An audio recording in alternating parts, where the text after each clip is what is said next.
فأنا ناصح لإخواني بالصدع بالحق تبيض وجوههم. السكوت في مسألة الحزبية يضرها، فاصدع بما تؤمر وأعرض عن المشركين. سلامي على دماج ورجالها والشيخ يحيى ودار العلم ياسر. Bismillahirrahmanirrahim. Ada pertanyaan terkait dengan hadis Ummi Hani. Ini sebenarnya hadis Ummi Hani diriwayatkan oleh Ibnu Majah terkait dengan keutamaan takbir, tahmid dan lain-lain. Baik, maka jawabannya Waalaikumsalam warahmatullahi wabarakatuh. Hadis ini diriwayatkan oleh Imam Ibnu Majah dalam Sunan beliau. Beliau mengatakan haddatsana Ibrahim bin Al-Mundhir Al-Hizami, qala haddatsana Abu Yahya Zakaria bin Manzur, qala haddatsani Muhammad ibn Uqbah bin Abi Malik an Ummi Hani radhiyallahu anha qalat ataitu ila Rasulillah sallallahu alaihi wasallam. Saya datang kepada Rasulullah sallallahu alaihi wasallam, faqultu, kemudian saya mengatakan, ya Rasulullah, dullani ala amal. Wahai Rasulullah, tunjukkanlah saya kepada suatu amalan. Fa inni qad kabirtu wa dha'uftu wa badantu. Karena saya ini sudah tua, sudah lemah, dan saya ini yaitu gemuk badan. Faqal kabbirillaha mi'ata marrah. Maka Nabi bersabda, takbirkanlah Allah, yaitu sebutkan Allahu Akbar 100 kali, wahmadillaha mi'ata marrah, dan juga bertahmidlah 100 kali, mengatakan alhamdulillah, wasabbihillaha mi'ata marrah, dan tasbihkanlah Allah, mengucapkan subhanallah 100 kali. Khairun min mi'ati farasin muljamin musrajin fi sabilillah. Itu lebih baik daripada 100 ekor kuda yang diberi tapal dan diberi pelana di jalan Allah. Betul-betul sudah dipersiapkan segalanya di jalan Allah. Wa khairun min mi'ati badanah, dan lebih baik daripada 100 ekor unta yang siap untuk disembelih sebagai hadyu di tanah suci. Wa khairun min mi'ati raqabah, lebih baik daripada 100 hamba sahaya, yaitu 100 hamba sahaya yang dimerdekakan. Di sini dalam pembahasan nahwunya, ata itu ila Rasulillah, kita tahu bahwasanya ata itu boleh untuk masuk kepada maf'ul bihnya secara langsung, yaitu saya mendatangi Rasulullah. Tetapi tatkala dia itu mu'adda dengan ila, maka di dalamnya mengandungi makna intiha. Saya datang sehingga mencapai Rasulullah Shallallahu Alaihi Wasallam. Ini dalam pembahasan nahwunya tentunya. Dalam pembahasan lughah.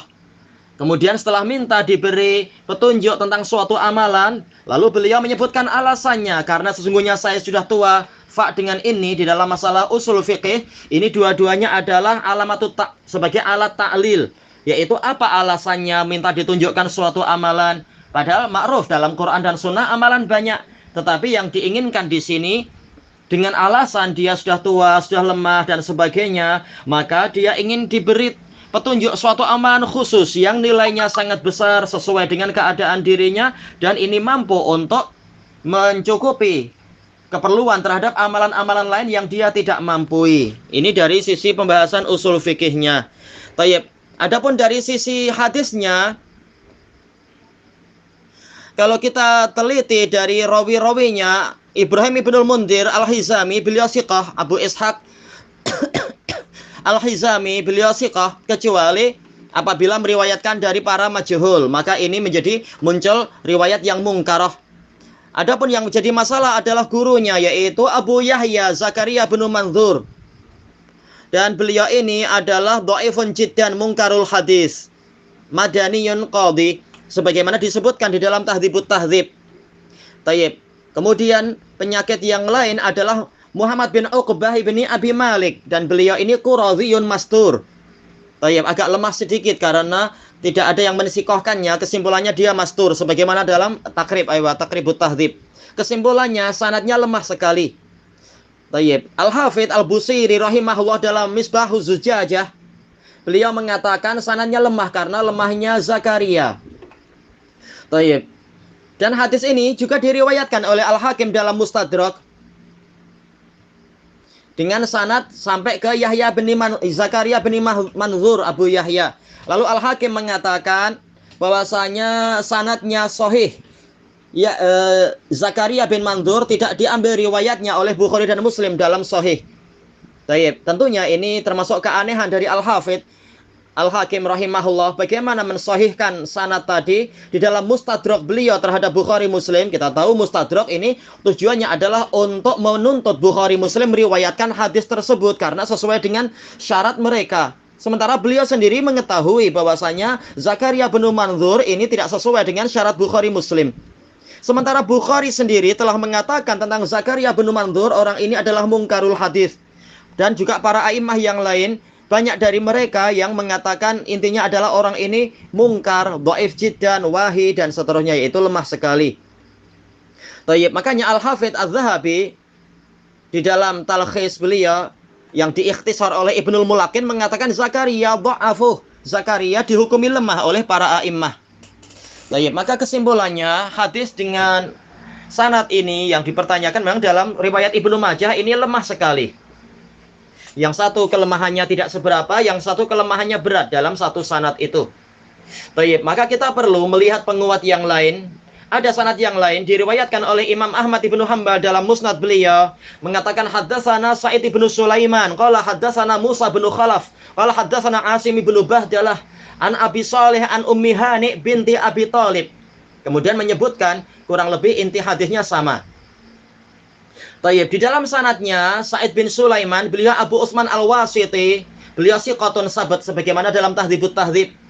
Sementara Musa bin Khalaf, beliau adalah Abu Khalaf Al-Basri, siqah walaupun punya sedikit beberapa kesalahan sebagaimana kesimpulan dari Tahdzibut Tahdzib. Kalau kita lihat dalam biografi dalam Tahdzibut Tahdzib, kita akan mengambil kesimpulan ke situ insyaallah. Tayyib. Adapun Asim bin Bahdalah, Asim bin Abi Nujud Al-Kufi, saduqun masyhur. Beliau imam di dalam riwayah ma'ruf. Riwayah apa? Hafiz an Asim. Tetapi dalam masalah maksudnya adalah dalam riwayat qiraah beliau imam, tetapi dalam masalah hadis beliau saduq. Cuma yang menjadi penyakit di sini adalah Abu Saleh yang meriwayatkan dari Ummi Hani, dan beliau ini adalah Badhan atau Badham. Abu Saleh maula Ummi Hani. Beliau lemah, tapi masih mungkin untuk dijadikan sebagai penguat walaupun sebagian a'immah berbicara sangat keras terhadap beliau. Tapi yang lain membela, yaitu tidak sampai separah itu. Intinya dia lemah, perlu penguat. Yang seperti ini insya Allah boleh untuk menjadi penguat seandainya ada riwayat yang lain. Hadis ini juga diriwayatkan oleh An-Nasa'i dalam As-Sunanul Kubra. Demikian pula Al-Baihaqi di dalam Syu'abil Iman. Tapi penyakitnya masih sama, yaitu riwayat Asim bin Bahdalah dari Abi Saleh maula Ummi Hani. Penyakitnya pada Abu Saleh. Tetapi kita memiliki sanad yang lain, yaitu diriwayatkan oleh Imam Ahmad bin Hanbal dalam musnad beliau mengatakan, yaitu meriwayatkan dari Yunus bin Muhammad qala haddatsana Abu Ma'syar an Muslim bin Abi Maryam an Salih maula Wajzah an Ummi Hani. Tayyib. Sanad ini kalau Yunus bin Muhammad beliau siqatun siqah Al-Baghdadi. Masalahnya pada gurunya yaitu Abu Ma'syar. Beliau ini adalah Najih bin Abdurrahman As-Sindi Al-Madani, dhaif, tapi boleh untuk penguat. Adapun gurunya yang di atas Muslim bin Abi Maryam, beliau adalah Muslim bin Yasar As-Saluli, siqah qalilul hadis. Penyakit yang kedua ada pada Saleh maula Wajzah la yu'raf. Tayyib. Tinggal dilihat di dalam Takjilul Manfaah punya Ibnu Hajar, kesimpulannya la yu'raf. Maka dengan dua penyakit ini sanadnya menjadi lemah. Tetapi dengan riwayat yang sebelumnya ini hadisnya sudah boleh terangkat menjadi hasan li ghairi. Bukan karena yang di dalam riwayat Sunan Ibnu Majah, tapi di dalam riwayat yang setelah-setelahnya itu. Ini boleh menjadi hasan li ghairi. Tayyib. Dan hadis ini juga diriwayatkan oleh At-Tabrani dalam Al-Mu'jamil Kabir. Penyakitnya masih sama, ada Abu Ma'syar As-Sindi dan Saleh maula Wajzah. Yang mana dua-duanya ini kesimpulannya apa? Menyebabkan sanadnya ini lemah. Tayyib. Tapi ada penguat yang lain yang sangat bagus. Saya dapatkan di dalam Musnad Al-Imam Ishaq bin Rahawayh. Dan ini penting. Sebagian peneliti terkadang mereka tidak mencari penguat di dalam Musnad Ishaq bin Rahawayh. Padahal sanadnya sangat membantu yang seperti ini. Sebagaimana dijelaskan oleh sebagian masyayikh. Apalagi sanadnya itu tinggi dan ini sangat membantu. Ishaq bin Rahawayh meriwayatkan hadis ini mengatakan akhbarana al-Muqri qala akhbarana Haywatu bin Syuraih qala akhbarana Abu Atil wa huwa Zuhrah Ibnu Ma'bad ibn Hisham al-Qurashi annahu sami'a Aba Hazim wa Muhammad ibn al-Munkadir yuhaddisan an Aisyah anna Ummahani dan seterusnya. Tayyib.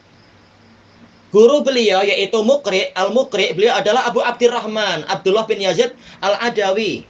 Al-Muqri Al-Qasir, ada 2 Al-Muqri minimalnya. Di dalam Kutubus Sittah minimalnya ada 2 yang siqah, ada yang lain lagi di situ juga tapi tidak sekuat yang lain. Adapun yang ini, beliau ini adalah Abu Abdurrahman Abdullah bin Yazid Al-Muqri, Al-Muqri, tadi salah baca, bukan Muqri tapi Muqri Al-Qasir Al-Basri siqah katsirul hadis. Ini yang Maula Ali Umar. Dan inilah beliau yang meriwayatkan dari Haywah bin Syuraih dan murid beliau adalah Imam Ishaq bin Rahawayh. Sementara Haywah bin Syuraih sendiri Abu Zur'ah Al-Misri, beliau adalah siqatun faqih. Baik, kemudian Abu Aqil Zuhrah bin Ma'bad ibn Hisham Al-Qurashi, beliau adalah Zuhrah bin Ma'bad bin Abdullah bin Hisham bin Zuhrah siqah. Sebagaimana dalam Maghanil Akhyar. Dan rawi-rawi yang berikutnya semuanya siqah masyhur, maka sanadnya sahih, sanadnya ini sahih. Maka ini betul-betul sangat menguatkan yang sebelum-sebelumnya. Dan juga ada penguat yang lain, yaitu ada sanad yang lain diriwayatkan oleh Imam At-Tabrani dalam Al-Mu'jamul Kabir, meriwayatkan dari Yahya Al-Hannai dan Muhammad ibn Khalid Ar-Rasibi, dua-duanya meriwayatkan dari Talib ibn Abbad, dari Fadl ibn Jubair, dari Abi Umamah, dari Ummi Hani. Kalau rawi seperti ini, yang jadi pertimbangan kita adalah yaitu kakek guru dari Tabrani dan ke atas. Adapun gurunya ini tak masalah insya Allah, karena ini langsung 2 yang seperti ini boleh saling menguatkan biasanya. Talib bin Abbad, beliau Abu Utsman As-Sayrafi Al-Basri siqah, sebagaimana dalam Al-Ibar karya Az-Zahabi.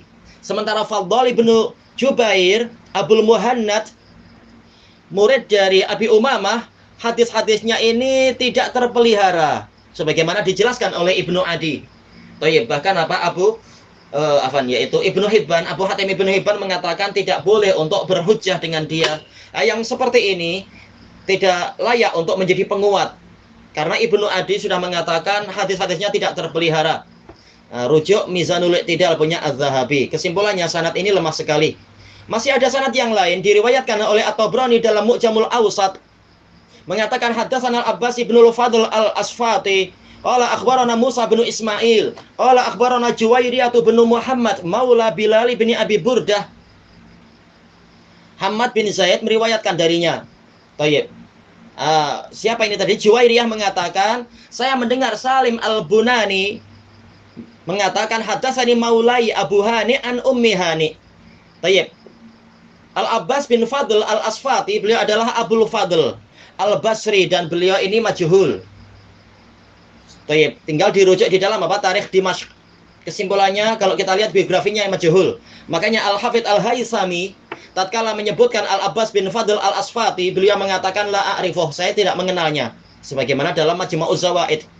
Adapun gurunya yaitu Musa bin Ismail, ini terkenal imam di dalam Kutubus Sittah. Abu Salamah At-Tabudhaki Al-Minqari siqatun sabtun imam, ditakuti oleh Yahya bin Ma'in. Tayyib. Adapun guru atasnya lagi Juwairiyah Ibnu Muhammad Maula Bilal bin Abi Burdah, ini tidak dikenal. Demikian pula Salim Al-Bunani Maula Abi Hani, ini juga tak diketahui siapa dia. Maka sanadnya lemah karena 3 penyakit tadi.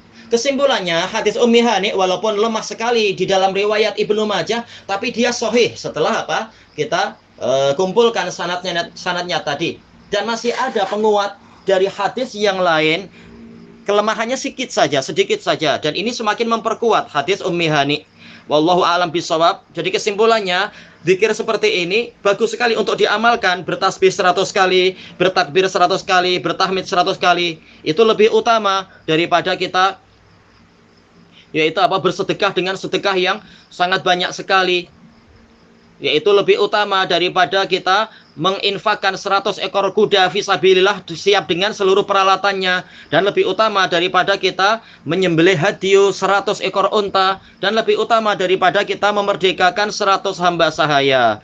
Tayyib, ini keutamaan yang sangat besar, apalagi kita di hari-hari yang paling utama, yaitu 10 hari pertama ini di bulan Dzulhijjah. Nas'alullah at-taufiq wallahu a'lam bishawab. Walhamdulillahi rabbil alamin.